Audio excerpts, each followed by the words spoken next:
বাচ্চাদের কোন শিক্ষা প্রতিষ্ঠানে পড়ানো যায় এটা নিয়ে অনেকে চিন্তিত। আমার কাছে আমার লাইফের বেস্ট যে শিক্ষা প্রতিষ্ঠানটা লেগেছে সেটা এই ভিডিওতে বলবো, আর কেন ভালো লেগেছে সেটাও আমি জানাবো। আমার কাছে পার্সোনালি সবচেয়ে ভালো লাগে সেটা হচ্ছে মাদ্রাসাতুন নূর। আর সেটার জন্য মূলত এই ভিডিওতে আমি তিনটা কারণ বলবো। প্রথম কারণটা হচ্ছে ইসলামিক বিষয়ে তারা খুবই সিরিয়াস, ম্যানেজমেন্ট থেকে রিলিজিয়াস কোনো বিষয়ে তারা ছাড় দেয় না। আর এটা আলহামদুলিল্লাহ, স্টুডেন্ট হোক বা টিচার হোক, সবাই এই বিষয়ে অনেক সেফ। যে কোনো প্রকার, কারণ অনেক রকমই তো ইস্যু রেজ হয় ডে টু ডে লাইফে। তারপর হচ্ছে বিভিন্ন রকম প্রপোজাল আসে, তারা বিন্দু মতো ছাড় দেয় না, and তারা বেস্ট যেটা সেটা করারই তারা চেষ্টা করে, আর আলহামদুলিল্লাহ তারা সেটা করে আসতেছে।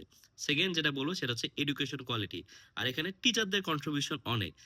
এখানকার টিচাররা আলহামদুলিল্লাহ হাইলি কোয়ালিফাইড। আর এমন অনেক টিচারকে জানি যারা এর চেয়ে অনেক বেটার স্যালারি জব ছেড়ে দিয়ে এখানে এসেছে, আর তারা খুব ভালোভাবে কন্ট্রিবিউট করতে পারতেছে। আর এখানে কিন্তু অন্যরাও অনেক কিছু শিখতে পারে। আর একটা স্টুডেন্ট কিন্তু তার টিচার থেকে অনেক কিছু শিখে, শুধু পড়াশোনার বিষয় না, তার ক্যারেক্টার থেকেও অনেক কিছু শিক্ষা নিতে পারে। তো এখানে তারাই নিজেরা আসলে স্টুডেন্টদের আইডিয়াল হয়ে দাঁড়ায়, আমাদের এই মাদ্রাসাতুন নূরের টিচার গুলো আলহামদুলিল্লাহ। আর থার্ড যে কোয়ালিটি বলবো সেটা হচ্ছে স্টুডেন্টরাই। স্টুডেন্টরা আলহামদুলিল্লাহ তারা তাদের টিচারদের খুবই সম্মান করে। তারা অলমোস্ট জীবন দিয়ে দিতে পারবে, অনেকটা এইরকম যে তারা তাদের শিক্ষকদের এতটা ভালোবাসে।